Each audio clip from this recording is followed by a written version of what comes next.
En esta clase hablaremos de paniculitis.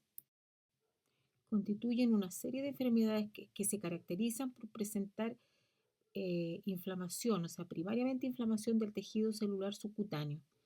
Y en la piel observaremos o se observan unos nódulos eritematosos en la superficie de la piel, eritematoso extremadamente sensible, y que la localización más frecuente es en las extremidades inferiores.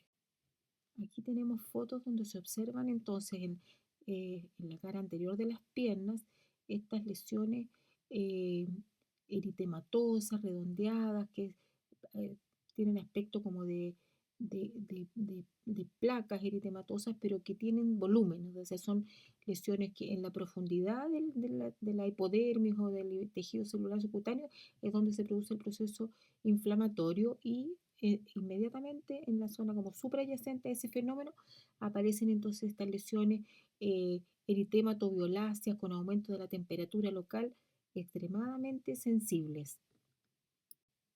En el esquema de la inferior derecho vemos un dibujo del tejido celular subcutáneo o la hipodermis, en que característicamente los lobulillos de grasa, o sea, la grasa se distribuye formando estos lobulillos separados por estas haces de fibras reticulares que forman los que se llaman septos. Entonces están los septos y en el centro entonces las células adiposas y agrupaditas formando los, los lóbulos adiposo. Entonces, dependiendo del lugar donde inicialmente se afecte afecte la inflamación en la paniculitis, podemos tener entonces paniculitis septales, paniculitis lobulares y paniculitis mixtas, es decir, que se comprometen ambos componentes, tanto el septo como el lobulillo. Entonces, con esta separación o clasificación de las paniculitis en septales o lobulillares, eh, a su vez ellas se subdividen en dos grandes grupos dependiendo si van acompañadas de vasculitis o sin vasculitis. Entonces, en las paniculitis septales sin vasculitis, las más frecuentes o las más representativas están anotadas allí: el eritema nodoso, la necrobiosis lipoidea, la esclerodermia, que ya hablamos en otra clase de la esclerodermia, que también puede tener manifestaciones de tipo paniculitis, y la fascitis eosinofílica. Y en las paniculitis septales con vasculitis está la tromboflebitis migratoria superficial, la poliarteritis nodosa cutánea, y en la esclerodermia también, en las lesiones más agudas de esclerodermia, pueden haber también paniculitis septales. De esta larga lista y además que hay muchas más de estas patologías, solamente hablaremos, para que en realidad la más frecuente, hablaremos más adelante de la más representativa de este grupo, que es el eritema nodoso, que es una paniculitis septal sin vasculitis. Siguiendo con la clasificación, entonces ahora tenemos las paniculitis lobulares, que también se dividen en sin vasculitis y con vasculitis.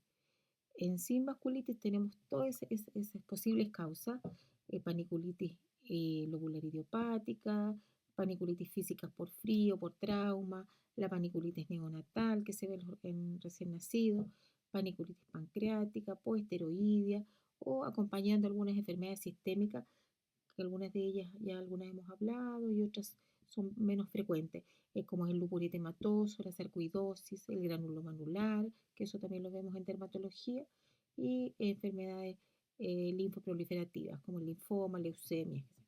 Y las paniculitis lobulares con vasculitis, ahí tenemos estos tres grandes grupos: eritema indurado de Bazán, vasculitis nodular y eritrocianosis con nódulos periósticos. De todo este grupo de las paniculitis lobulares, solamente hablaremos con más detalle del eritema indurado de Bazán, que ese es el que le sigue, por decirlo así, en frecuencia después del eritema nodoso.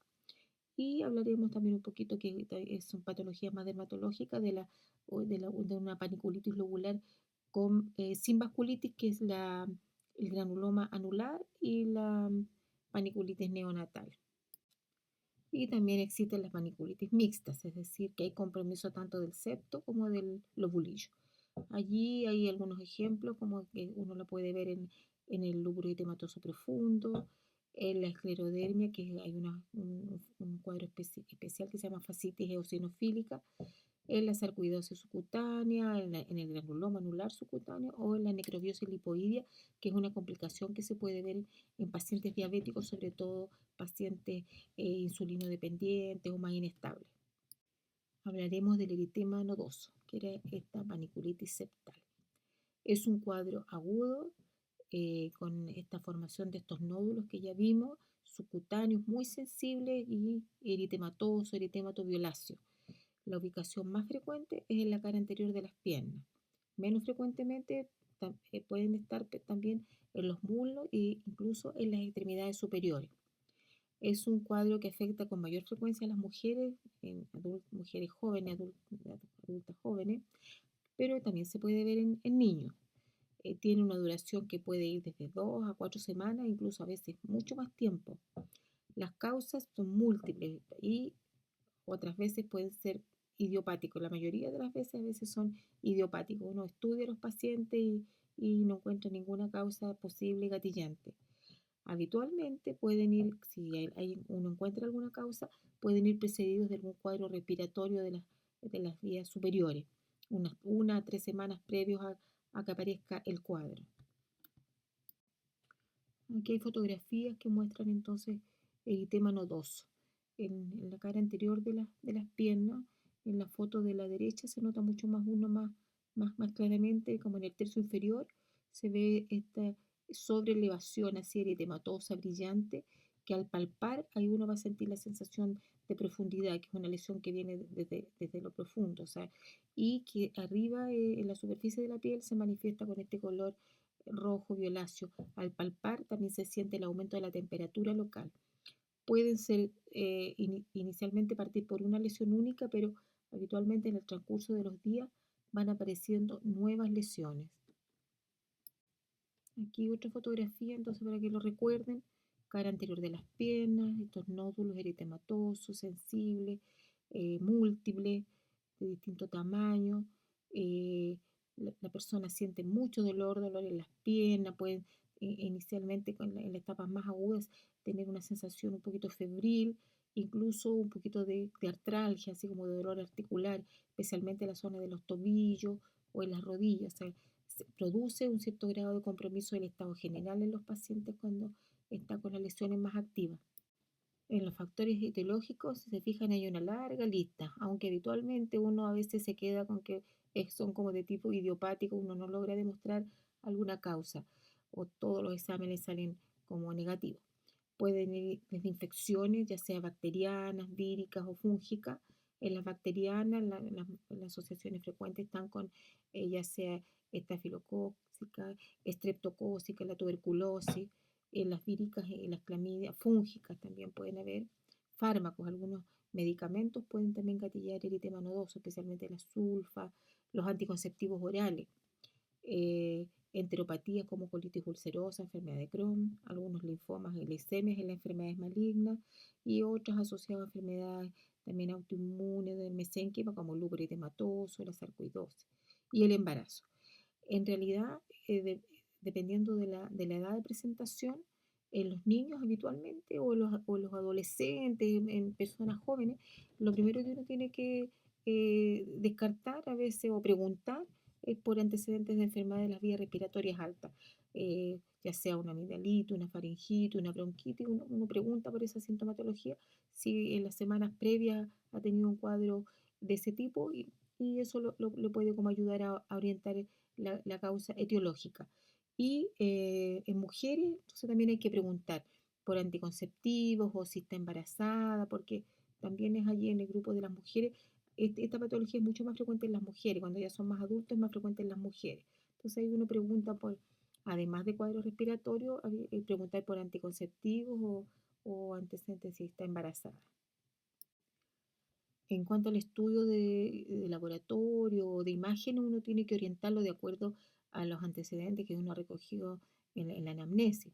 Si está sospechando algún cuadro infeccioso, pedir, por ejemplo, un hemograma con velocidad de cementación, una PCR también, si algún cuadro tipo sospechoso de tuberculosis, pedir una radiografía de tórax, si hubo algún amigdalitis, faringitis, título de antistreptolicina O para descartar cuadros así como postreptocócico, o serologías para los distintos virus que uno puede sospechar, especialmente en los niños, el PPD, que también nos ayuda a descartar presencia de alguna tuberculosis que esté así como medio oculta, y cultivo de posiciones buscando todos los otros parásitos, yersinias, todos los parásitos intestinales. O sea, uno orienta los exámenes de acuerdo a lo que uno obtiene durante la anamnesis, o sea, no le pida toda esta lista de exámenes, solamente uno va orientando lo que más le puede apoyar o a descartar el- el- la sospecha que uno tiene.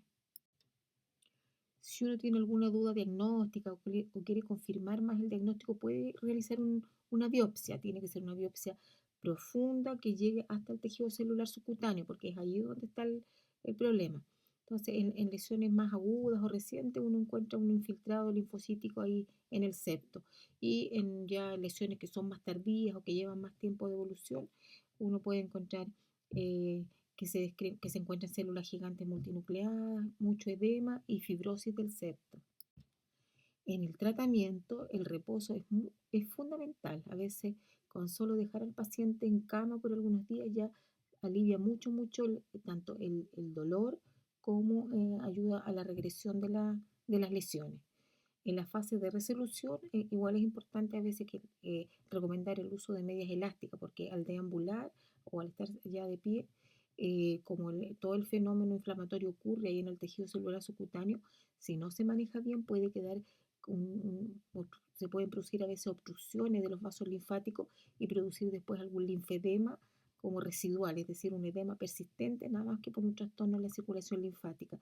Por eso que es importante después de eso sobre todo si las lesiones han sido múltiples, recomendar el uso de medias elásticas posterior allá a la resolución de las lesiones.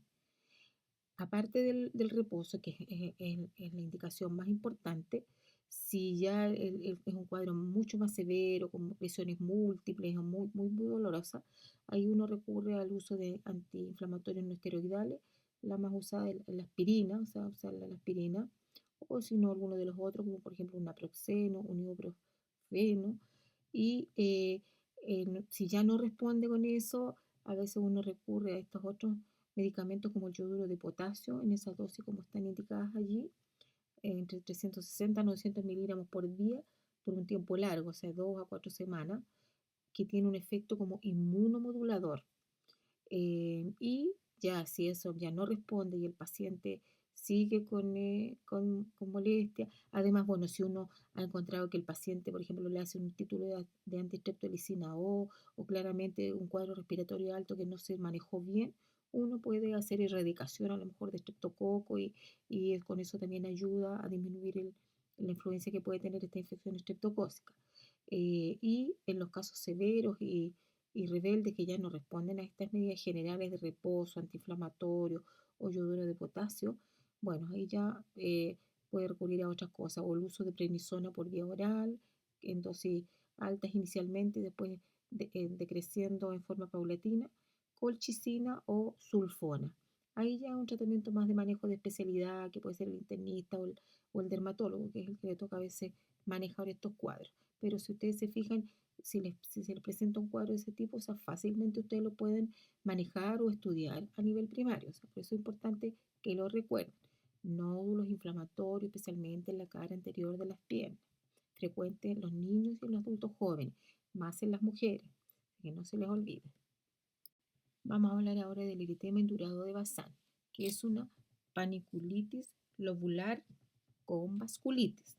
A diferencia del grupo del que vimos anterior, que era el eritema nodoso, que era una paniculitis septal sin vasculitis. ¿Ya? Entonces, ahora, ¿qué características tiene este eritema indurado de Bazán? También son nódulos dolorosos indurados, pero son más pequeños, son de un diámetro más pequeño, o entre 1 a 2 centímetros de diámetro. La ubicación también es un poco diferente. Tienden a ubicarse especialmente en la parte inferior y exterior de las piernas, es decir, en la parte posterior, en las caras laterales de las piernas, a diferencia del eritema indurado, que más en las caras anteriores. Tiende a verse también más frecuente en las mujeres y especialmente en mujeres jóvenes con sobrepeso. Tienen un curso crónico, o sea, pueden durar mucho tiempo, a veces meses que los pacientes tienen estas lesiones, aparece una, después aparece otra, tienden a necrosarse en el centro y a formar pequeñas fístulas y por lo tanto dejan cicatriz. En cambio, el eritema nodoso no deja cicatriz. Cuando ya sana, a lo más deja una pequeña pigmentación postinflamatoria que al cabo de algún tiempo desaparece, o sea, no deja cicatriz. En cambio, el eritema indurado deja cicatriz. Y si uno estudia estos pacientes con técnica de PCR, puede encontrar con mayor asociación al Mycobacterium tuberculoso más que el eritema nodoso. Si uno realiza una biopsia de estas lesiones, lo que vamos a encontrar es una paniculitis lobular con necrosis grasa, porque se produce entonces vasculitis de las arterias de pequeño y mediano calibre. También puede haber compromiso de vénulas y encontrar granulomas tuberculoides pequeños en el septo y en la dermis inferior. Eso uno pudiera encontrar si hace una biopsia de estas lesiones ahí en la cara posterior de las piernas. Fotos de esas lesiones, se fija en ambas fotos observa lo mismo. Estas pequeñas lesiones nodulares, violáceas, algunas más hiperpigmentadas café, con una lesión central un poquito necrótica, costrosa. Son lesiones más pequeñas, múltiples. Se fijan en personas con un poquito más con sobrepeso, así se ven como más gorditas las piernas. Son intensamente dolorosas, o sea, duelen mucho, mucho, mucho, mucho. En cuanto al tratamiento, en realidad, eh, al igual que el eritema nodoso, también es muy importante el reposo, a veces curación, aseo de esas lesiones que están ya como fistulizadas, analgésico, antiinflamatorio, pero aquí lo más importante es tratar de descartar la asociación con un foco tuberculoso activo, que uno ya sea activo detectable o no detectable, o sea, hay que de todas maneras descartarlo, ya sea con radiografía, con PPD, o sea, hay que descartarlo. Ahora, si uno lo logra encontrar y demostrar, estos pacientes tienen indicación de hacer un tratamiento antituberculosis por 3 meses con los esquemas nacionales que existen. O sea, esa es la recomendación en el eritema indurado de Basan. O sea, hay que tratar de demostrar o descartar la presencia de este foco tuberculoso a través de radiografía, resonancia, PPD. Hay un cuadro denominado vasculitis nodular, que es como una variante no tuberculosa del eritema indurado. Clínicamente son iguales, no los puede diferenciar uno de otro, pero en la histología hay un menor compromiso inflamatorio o necrótico que en el eritema indurado de Basan. La causa no estaba precisada y se descarta aquí, o sea, la presencia del bacilo tuberculoso. No tiene tratamiento específico, solamente reposo, antiinflamatorios no esteroidales o, si ya el cuadro no cede, corticoide sistémico. Hablaremos un poquito de la paniculitis lúpica. Es una paniculitis lobulillar sin vasculitis. Se considera como una variante del lupus cutáneo crónico, o también se le denomina lupus profundo. Es un cuadro crónico, recidivante. La ubicación, lo más frecuente es que sea en la porción proximal de los brazos, en la zona de la cara o en el tronco. Deja después una cicatriz retráctil, así como un hundimiento de la piel, se retrae porque queda fibrosis ahí en el tejido celular subcutáneo, entonces se produce una retracción y uno al observar la piel se ve deprimida. De 1 a 3% de los pacientes tienen además lesiones de lupus eritematoso, de lupus cutáneo crónico. También puede estar presente estos lupus profundos hasta en un 10% en pacientes que tienen lupus eritematoso sistémico. Las formas clínicas pueden presentarse de dos maneras, como placas induradas, o sea, son un área así como más extensa, indurada, deprimida, o como nódulos subcutáneos. O sea, son las dos formas de presentación que tiene la paniculitis lúpica. Aquí hay una foto de paniculitis lúpica que tiene una forma así como de placa, que se fija, una placa que está indurada, que ya también lleva algún tiempo de evolución, que está como retraída, como hundida, por decirlo hacia adentro, con una pigmentación postinflamatoria. Esa es una paniculitis lúpica. Aquí algunas características histológicas de este tipo de paniculitis lúpica o lupus profundo. Es una paniculitis entonces lobular o lobulillar con un infiltrado linfocítico y en la dermis y en la epidermis vamos a encontrar esas alteraciones. Degeneración macular de la capa basal que uno ve en todas las biopsias a veces que uno toma de lupus, con un infiltrado linfocítico perivascular y perifolicular y presencia de folículos linfoides. Eso como un conocimiento general para ustedes. Paniculitis traumática, que es bueno que la conozcan porque muchas veces eh, son a veces preguntas frecuentes o consultas frecuentes, pacientes que han tenido un traumatismo fuerte, así que se han golpeado contra una superficie que, por ejemplo, un canto de alguna puerta, de algún madero, es tan potente o fuerte el traumatismo que lo que produce es una inflamación y una necrosis grasa y lo que deja después son unos nódulos o placas induradas muy sensibles al tacto que después quedan así permanentemente deprimidas. Por lo mismo se ubican generalmente en las piernas o en sitios de traumatismo. Entonces, y la causa de la producción de estas lesiones paniculitis traumáticas es por la necrosis grasa secundaria que se produce al trauma. La histología de estas lesiones, uno se observa entonces que necrosis grasa con espacios quísticos y abundantes neutrófilos.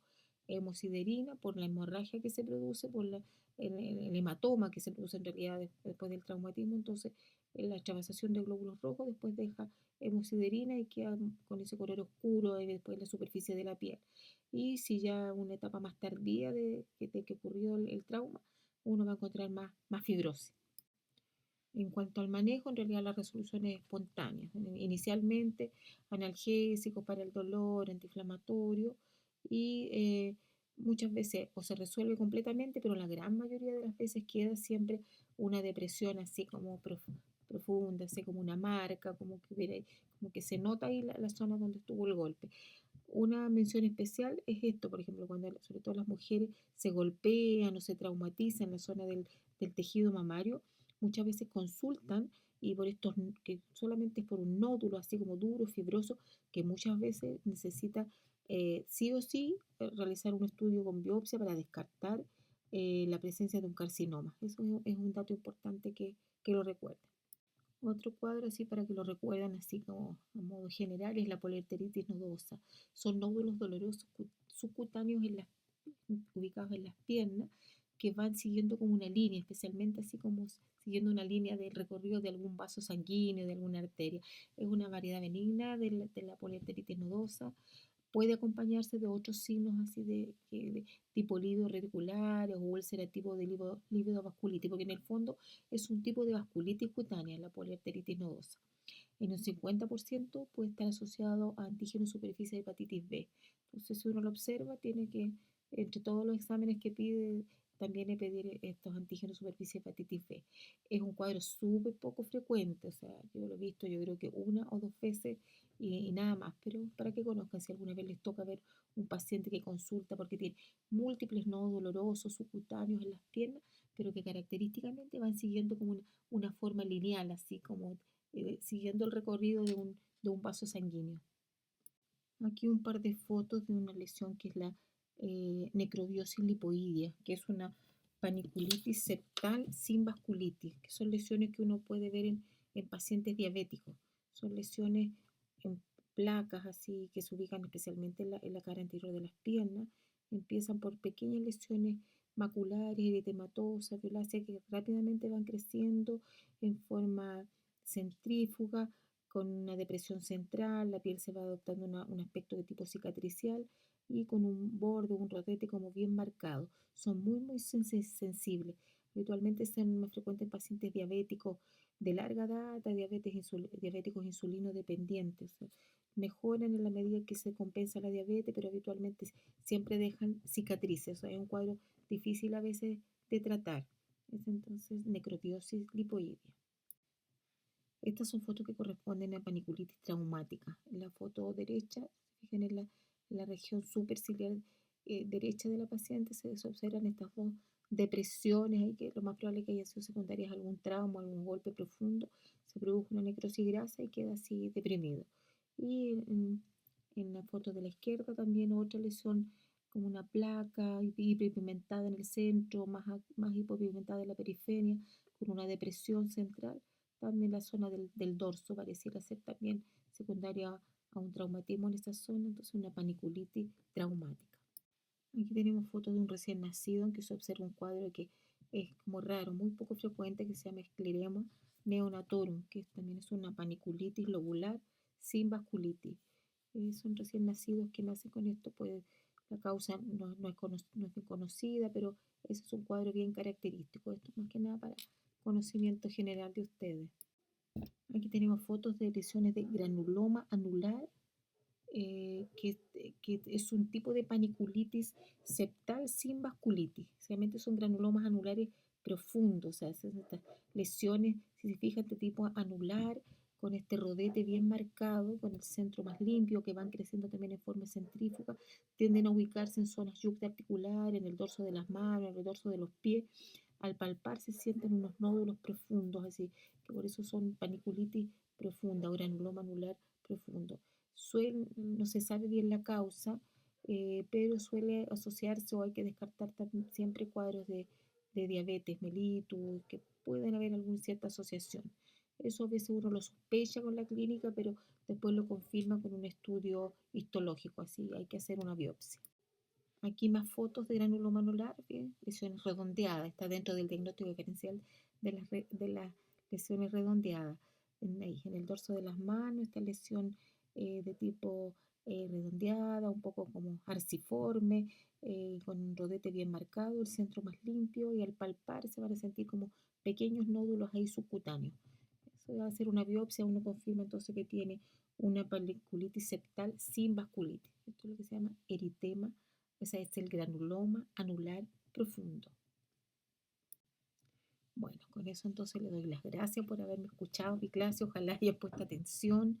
En realidad eso igual son hablar muchas cosas en una clase, son a veces patologías que hay que como estudiarlas más detenidamente, como digerirlas bien, pero la recomendación mía es que lo que más importante es que tienen que recordar de esta clase es que es aprender a reconocer bien las paniculitis más frecuentes, como es el eritema nodoso y el eritema enturado de Bazán. Recordar también un poco asociaciones de alguna de estas paniculitis con algunas otras patologías autoinmunes, recordar bien el granuloma anular, saber reconocerlo, pero todos los demás, toda la otra larga lista a modo de conocimiento general, es importante que lo sepan y que sepan también que existen estas patologías de las paniculitis.